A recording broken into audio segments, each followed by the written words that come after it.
Hello, I'm Dr. Marianne Teitelbaum, and today we're going to talk about Kulthi lentils. Now, while we may need calcium to nourish our bones and teeth, or to help our blood clot, to nourish our nerves so they can send messages, and to help our muscles contract, we definitely don't want it to accumulate in our bodily tissues. And since calcium molecules travel through the bloodstream and are carried to every cell, they could potentially cause calcification in almost any part of the body. And it is this depositing of calcium that's responsible for forming gallstones, kidney stones, arthritic joints, and for creating hardening of the arteries. This is where Kulthi lentils come to the rescue. These lentils, also known as horse gram, grow in the hard rocky soil in the Himalayan mountains. And not only are they hard as rocks, they contain the intelligence to break down calcified formations in our bodies. The Charak Samhita, which is the definitive text of Ayurveda, says that the prabhava, or the ultimate effect of Kulthi, is ashmari nashan. Ashma means stone, and ari means enemy. So when calcium macromolecules in the body start accumulating to form a stone, these molecules of the Kulthi lentils behave like an enemy. Gallstones and kidney stones are called ashmari. The ultimate effect or prabhava of Kulthi is therefore known to be ashmari nashan, destroying the enemy, destroying the stones, or any other type of calcification that acts in a hostile manner. Let's take a deeper Ayurvedic look at the process of calcification. My teacher and mentor Vaidya Ramakant Mishra, whose family lineage was known as Shaka Vasya Ayurveda, or SVA, spent 7 years after graduating from Ayurvedic college studying with his father, who was also a gifted Ayurvedic doctor. And by doing so, his father could impart to him all the clinical experience he had gained in his very busy and successful Ayurvedic practice. One such clinical gem he learned was that the process of calcification occurs due to imbalances in the sandhi, or the gap occurring in the dhatu agni of the bone tissue, known as the asti agni. So let me explain this a little further. In the body we have 7 tissues known as dhatus: the blood plasma, blood, muscle, fat, bone, bone marrow, and reproductive fluids. Each of these tissues gets nourished once food leaves the digestive tract. The food spends 3 to 5 days in each of the 7 tissues before moving on to the next one.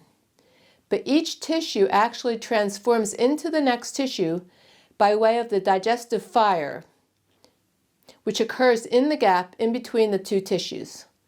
So it is in this gap where all of the transformation occurs, and this gap contains a digestive fire known as the dhatu agni, which creates the transformation from the previous tissue into the next one.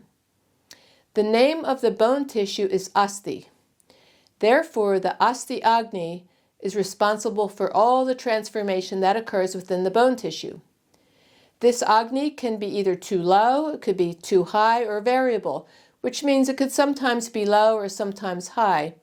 And when any of these 3 states happen, the absorption and transformation of calcium gets compromised, and the calcium goes unused, which starts the calcification process. The agni in the bone tissue gets compromised if you eat synthetic fats like canola oil, or too much fat which your body can't process, causing you to make ama, or toxic buildup in your fat tissue. Toxins from the fat get deposited into the fat tissue. And since the fat tissue constitutes the raw materials for the bone tissue, if it's impaired and not functioning well, then the bone tissue, the next on down the line, will also get impaired. The toxic buildup from the fat tissue gets transmitted to the bone tissue and either puts out or imbalances the dhatu agni of the bone tissue. You must also not ingest unintelligent calcium from a bad source, such as from eggshells or bone meal, for example, which makes the situation even worse.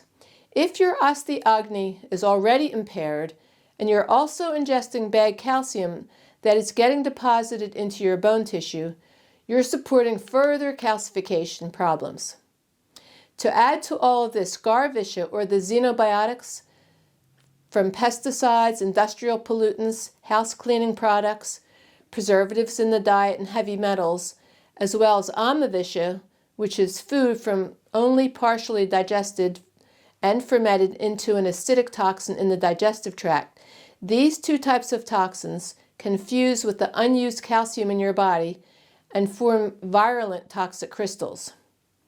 These garvisha, or exogenous toxins from the outside world, are a hot and piercing type of toxin and can quickly reach the deepest tissues, including the dhatu, or the bone tissue. And these toxic crystals, which form from the dumb calcium or lack of proper agni or proper transformation in the bone tissue, bind together and result in even more dangerous crystals. They sometimes can get deposited in the physical bone, or they can float in the bone tissue, creating osteopenia or osteoporosis by hindering the proper formation of the bones. This toxic brew of amavisha and garvisha, combining with calcium, can also wind up in our feet as gout, or in our fingers as hard, painful, bumpy arthritic nodules, or hardening of our arteries and glands. Vijay Mishra taught me to recommend that people age 40 and above consume Kulthi lentils twice a week to disintegrate any possible toxic microcrystals floating in their body. The Kulthi lentils, again, grow in the hard, rocky areas, and they have that intelligence to break down the calcified crystals of amavisha and garvisha. This happens for two reasons. First, the lentils can disintegrate and help pull out the unused calcium if someone has been taking dumb calcium, or if someone is eating good calcium but has an imbalance in agni, Kulthi can help to correct that imbalance. Even if you're eating good calcium-rich foods, you must still have good agni to transform that calcium. Kulthi lentils increases the agni of the bone tissue, and it disintegrates the calcium deposited there. In this way, Kulthi nourishes the bones, breaking existing calcifications, and prevents new formations from forming. So in my practice, we teach our patients how to cook with Kulthi lentils. And since they're so great at breaking up toxins, we make sure we teach them how to bind the microtoxins so they can be taken out of the body safely and effectively. If the dose of the Kulthi is too heavy, or you eat them too often, the Kulthi can break the stones too quickly, and sometimes the disintegrated stones might have sharp edges, which can damage the physical circulatory channels, or the shrotas, as they pass through and out of the body. Fortunately, we're so careful in instructing the patients how to limit the use of Kulthi lentils to not more than twice a week, and at the same time to use binders to bind the calcium macromolecules to direct them out into the bowel movement.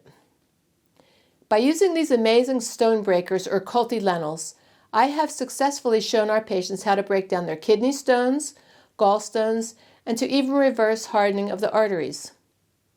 But it's best to contact your SVA practitioner who has training in the use of these powerful lentils so you could eat them in the correct way.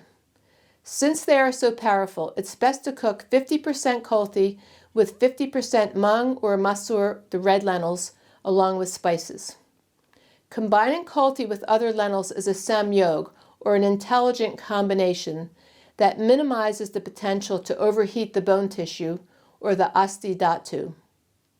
And it's recommended to use only 2 tablespoons of Kulthi per person, and to mix it with vegetables, soups, broth, or in rice and other grains.